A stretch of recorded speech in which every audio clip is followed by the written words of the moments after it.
He slashed 40% of my salary, not because the company was struggling, but because he wanted me to quit quietly.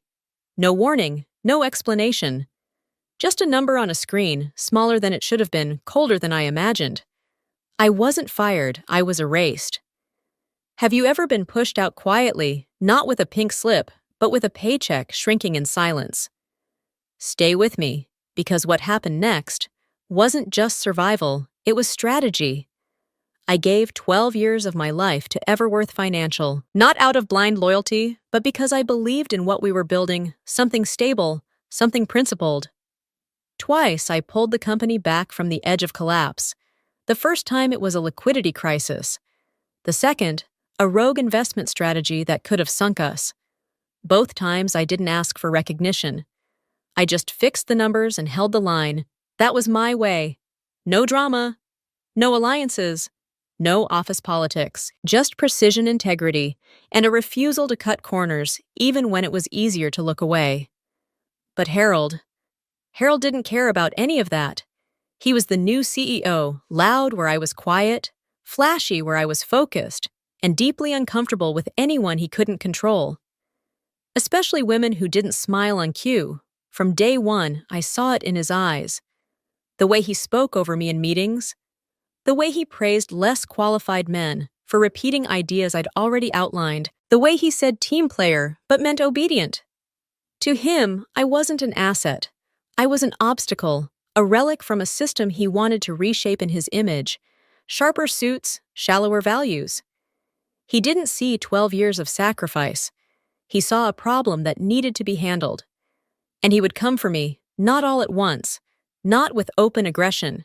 No. Harold was smarter than that. He preferred slow cuts, quieter wounds, the kind that bleed on the inside where no one else can see. It started with a silence I couldn't quite name. At first, it was subtle, my quarterly bonus gone with no explanation. Budget tightening, they said, as if that hadn't stopped Harold from buying himself a new office espresso machine last week. I brushed it off. I'd been through worse. Then my name disappeared from the strategic meeting invite. A meeting I used to chair, I asked Harold's assistant. She blinked awkwardly. Maybe it was an oversight, she whispered, but we both knew it wasn't.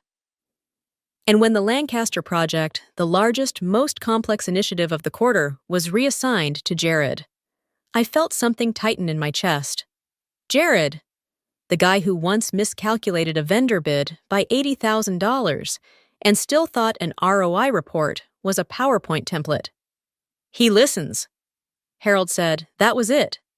He listens. But I didn't realize I was being groomed for execution until the boardroom lights dimmed and Harold clicked to the third slide, red letters bold, underlined critical error, budget overrun, 200,000 beneath it. A spreadsheet, familiar formatting. My initials. I sat up straighter, suddenly. Ice cold. This, Harold said. Walking slowly around the table is why we're restructuring finance. He didn't look at me. Not once I tried to speak. My lips parted, but the room was already shifting, people glancing at each other, nodding as if they'd known all along. No prior warning. No request for explanation. No audit. Just condemnation by slideshow. The worst part wasn't the accusation. It was the theater of it all. Harold had orchestrated it perfectly. The timing. The visuals. The heavy silence he let hang in the air after each bullet point. It wasn't about money. It was about narrative, about control. And I wasn't being offered a seat at the table anymore. I was being served as the main course. I sat through the rest of the meeting with my hands folded, jaw locked. I didn't defend myself, not because I was guilty, but because I knew it wouldn't matter. Defending myself would have only fed the image they'd built, the emotional woman, the deflector, the difficult one. So I swallowed my fury and took notes instead. Every word Harold said, every nod from the board, every smirk. Jared tried to hide. They thought this was the end of me, but I've been here before.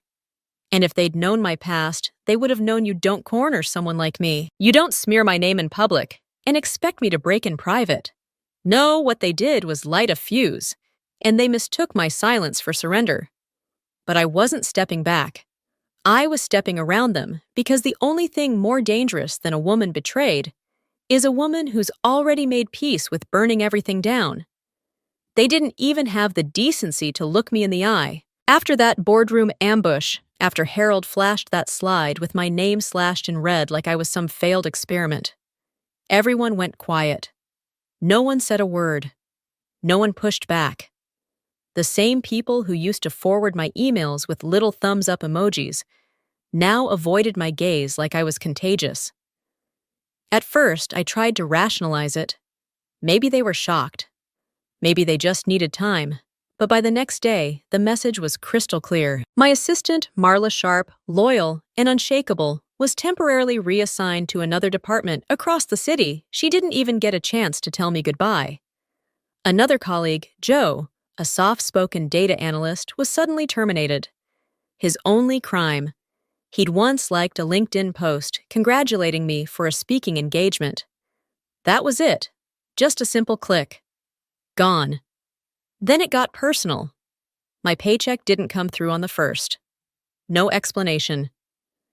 HR kept looking into it. When I pressed, they told me to check with finance. Finance told me to check with HR. A loop, a trap. Then came the access cuts. One-by-one systems I used daily. Project dashboards, budget sheets. Client databases were locked. My keycard still opened the building, but not the server room. Not the strategic planning suite. Not even the floor where I once led the Innovation Council. I was being erased. The final blow came in the form of an anonymous email. Subject line, Matilda, not who you think she is. It was sent to nearly the entire office department, heads interns. Even the new hire, who hadn't yet learned where the coffee machine was, inside were screenshots from over a decade ago. Twisted half-truths from a long, settled personal dispute, photos taken out of context, and rumors so absurd I laughed before I realized no one else was laughing. No one asked me if any of it was true. No one checked in. They just stopped speaking to me. I wasn't being fired. I was being suffocated socially, professionally, and digitally, well, at least enough that from the outside, it looked like I was just fading. And that was the plan. They wanted me to give up, to walk away, quietly ashamed, defeated. But they misunderstood me on a fundamental level.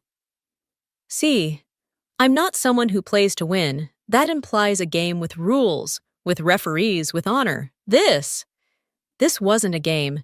It was a knife fight in the dark. And I don't fight to win. I fight to survive.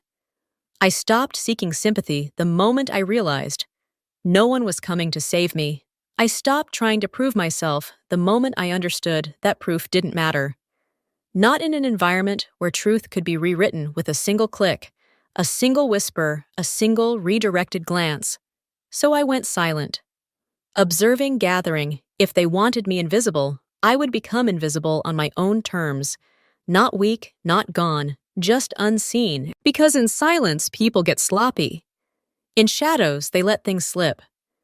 And when a system is built to destroy you, sometimes the only way out is not to fight it head on, but to learn its wiring, memorize its faults, and quietly, patiently set the whole damn thing to collapse from within. They thought they'd buried me. They didn't realize I was the soil, and I was already planting something far more dangerous than they could imagine. What came next wasn't revenge, it was resurrection. They thought I was cornered, but while they were busy burying me in shame and spreadsheets, I was sitting on something far more potent than reputation. I held the keys to the one thing no CEO, new or old, could afford to overlook: the welfare trust fund. Years ago, under a previous CEO, who still believed in people over politics, we established an internal benefits program, a quiet lifeline for long-term employees. Built into it was a series of protective clauses, trust documents, and emergency provisions meant to shelter staff from exactly the kind of internal abuse Harold was now deploying like second nature. And guess who was tasked with overseeing its integrity? Me. On paper, it was routine, I reviewed quarterly audits, managed disbursement schedules, and tracked compliance. But what Harold didn't realize, what no one bothered to ask, was that I also held something else. The original hard copy trust agreements, signed, dated, binding, and they weren't just legal fluff. These documents included a clause requiring unanimous consent from the fund's three largest shareholders before any structural changes could be made, including restructuring, including liquidation, including weaponizing policy against employees. Harold didn't know that because Harold never looked backward. He only bulldozed forward. But I'm not a bulldozer, I'm a vault. And inside that vault, I'd also been quietly storing every misstep, every reckless shortcut Harold had taken since he walked through Everworth's doors.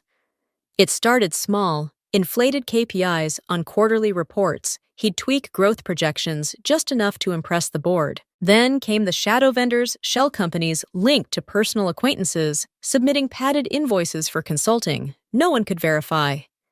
Eventually, it escalated to something darker. Misappropriated insurance budgets pulled from staff healthcare reserves and funneled into executive perks.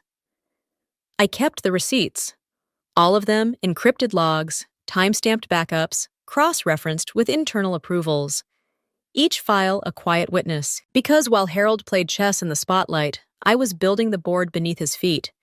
There's a particular kind of power in being overlooked, in being the one they underestimate. You move easier, you listen better. You see who they really are when they think you're no longer watching. I didn't run to HR, I didn't file complaints. I didn't raise alarms in the middle of the storm. I waited patiently, because I knew Harold wasn't just careless. He was arrogant, and arrogance always leaves fingerprints. He thought I'd disappear under the weight of silence and shame, but what he didn't know was this. He'd stepped into a house where I still held the foundation, and the moment he tried to tear it down, he'd be the one buried in the rubble. I wasn't planning revenge. I was preparing consequences, and soon, everything he built on lies would start to crack. From the inside out, they thought I was cornered. But while they were busy burying me in shame and spreadsheets, I was sitting on something far more potent than reputation. I held the keys to the one thing no CEO, new or old, could afford to overlook: the welfare trust fund. Years ago, under a previous CEO who still believed in people over politics, we established an internal benefits program, a quiet lifeline for long-term employees. Built into it was a series of protective clauses, trust documents, and emergency provisions meant to shelter staff from exactly the kind of internal abuse Harold was now deploying like second nature. And guess who was tasked with overseeing its integrity? Me. On paper, it was routine.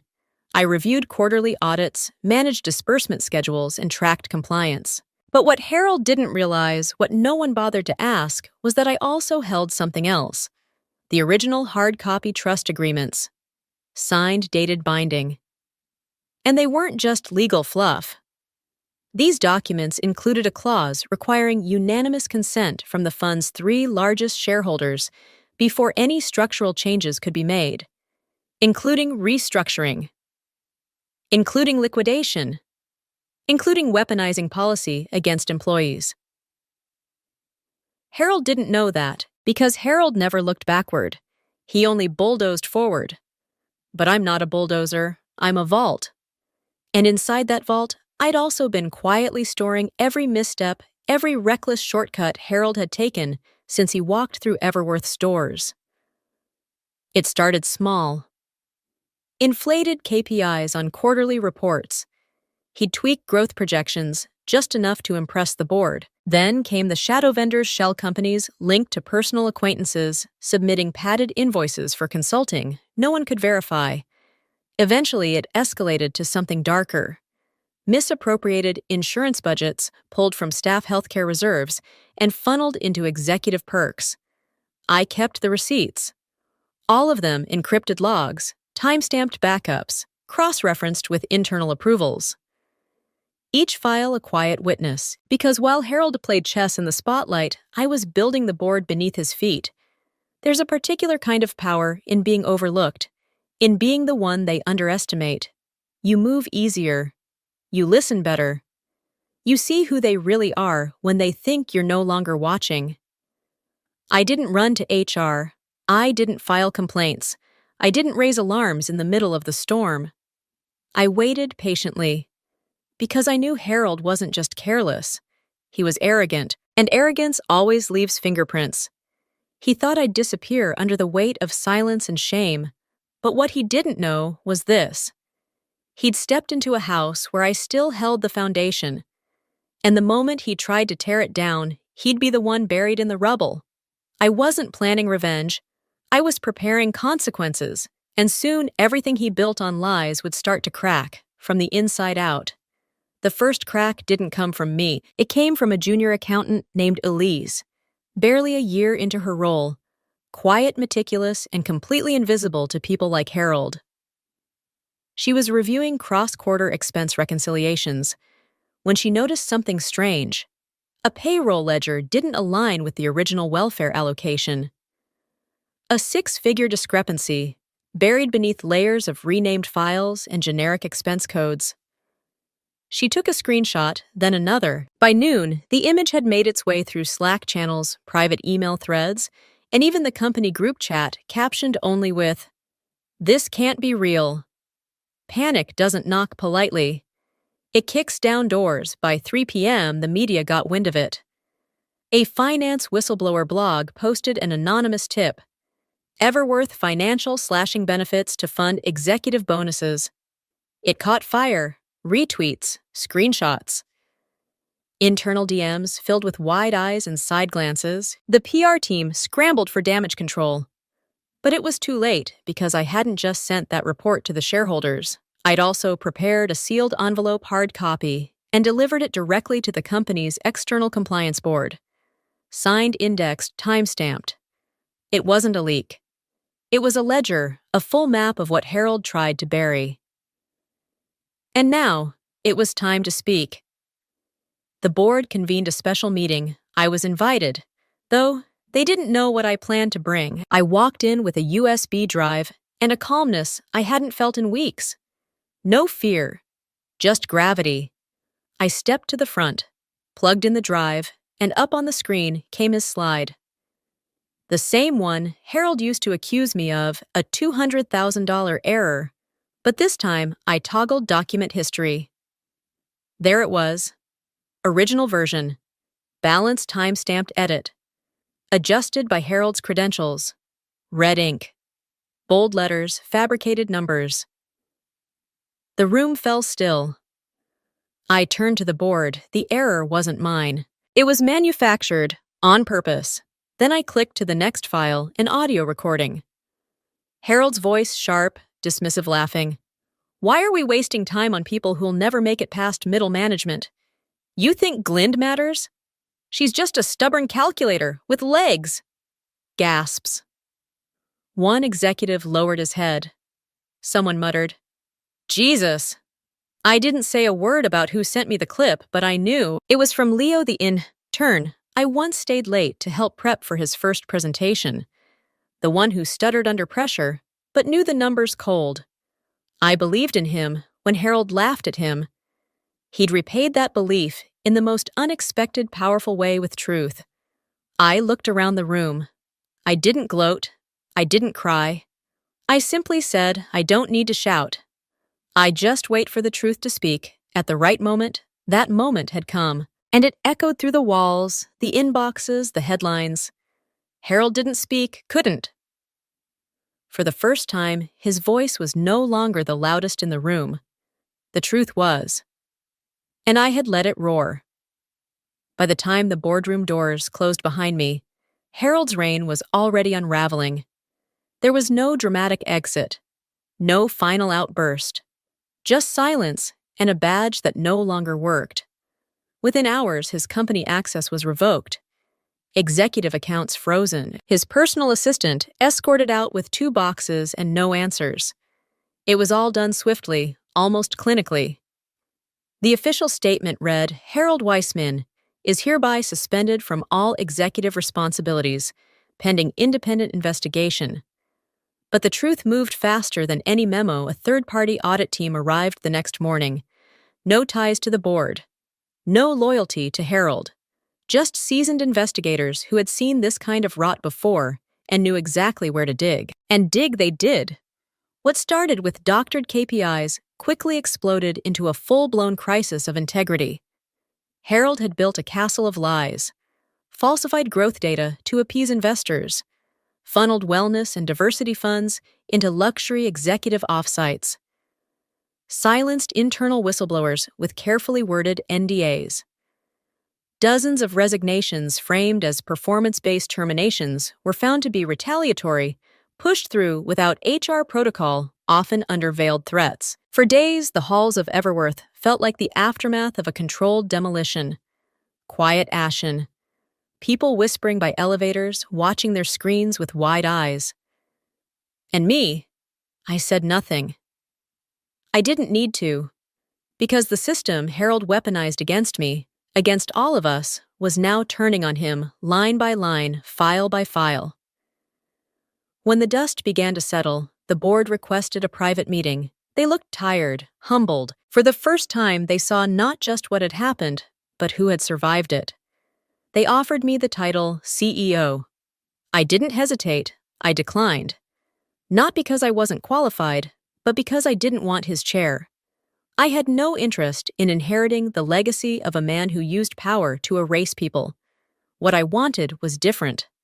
I'll take the role of senior strategic advisor. I told them under one condition they waited. I will not sign a single strategic document unless there's a public written legally binding commitment to restore every benefit title and future Harold stole.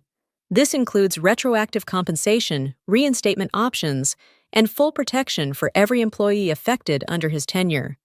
They didn't blink, they just nodded. Not out of goodwill, but because they had no other choice. You see, power doesn't always sit in the biggest chair. Sometimes it stands behind the person holding the receipts. The person who knows how the wiring runs. The person who was buried but came back with the blueprint.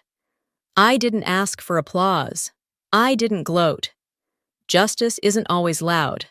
Sometimes it's as quiet as a contract rewritten in the very room where you were once erased.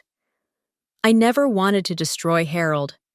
I wanted to restore balance, quietly, precisely, permanently, and that's exactly what I did. The same gears they used to grind me down, I now turn with my own hands. It didn't take long for the walls to come crashing down around Harold. Within 48 hours of the independent audit's findings, the board moved swiftly. A unanimous vote. No negotiations, no farewell speeches. Harold was fired publicly, decisively. The industry watchdogs followed suit, revoking his license and issuing a 5-year ban from working in finance. No headlines softened the blow. Harold Myers ousted a mimid. Ethics scandal. Manipulation, misconduct, and a fall from power. The man who once strutted through the office like a monarch now faced hearings, frozen assets, and the chilling silence of a community that once feared him. But the collapse of a tyrant wasn't the whole story. The company, our company, began to breathe again. Leadership opened a bridge program, inviting back those who had been unfairly pushed out. I watched familiar faces reappear, older perhaps, but carrying that quiet fire. Only those who've been wronged carry, veterans from operations compliance and strategy. Many of them who had once stood silently in Harold's shadow returned to finish the work they started years ago. There was no grand reunion, just nods, tight handshakes. A shared sense of, we're here now, and that's what matters. The culture shifted. Meetings became transparent. Decision-making was collective again. Salaries were reviewed. Titles were corrected. And somewhere between Q2 and Q3, the company posted its first net profit since Harold's restructuring began. But me, I stayed 3 more months. Not out of loyalty, not even out of duty. I stayed because I needed to see if change was real or just another costume. And once I was certain the ship would hold, I stepped away. I didn't ask for a farewell party. Didn't write a LinkedIn post. I packed my things into one small box, a photo of my old team, a stapler for my first promotion, and the little jade elephant that had sat on my desk since my intern days. No one tried to stop me. No one begged me to reconsider. They knew and I knew that I had done what I came back to do. Justice in my world never comes loudly. It shows up in returned names on project files, in restored pension plans, in HR emails that apologize not as a formality, but with sincerity. It arrives like a quiet sunrise after years of fog. Back at home, I placed the box in the corner of my bookshelf, sat down, breathed in something I hadn't felt in years. Peace. The next morning, I returned to my usual coffee shop, same table, same corner. But this time, no spreadsheets, no crisis calls, just a blank notebook and silence. That's when the barista walked over with something I didn't order. A small white envelope. No name, no stamp, no handwriting on the outside. I opened it, expecting maybe a receipt or a business card. Inside was a single folded note, 4 words handwritten in neat block letters. You gave us back dignity. That was it. No signature, no clue who it came from. But I didn't need to know because I felt it. In my chest, in my bones, in every quiet decision I made when it would have been easier to scream or fight or run. Dignity isn't something you can demand. It's something you protect for others, for yourselves. And when you do it right, someone somewhere always remembers. Some people retaliate with rage. I chose to respond with precision, correcting every number they once twisted against me. And if there's one thing I learned, never corner someone when you don't know what they're quietly holding. Have you ever been underestimated? Erased or pushed aside by someone who thought you'd just quietly disappear? Drop your story below, because sometimes the ones they dismiss are the ones who hold the real power all along. Don't forget to subscribe for more true stories about resilience, quiet victories, and the kind of justice that speaks louder without shouting.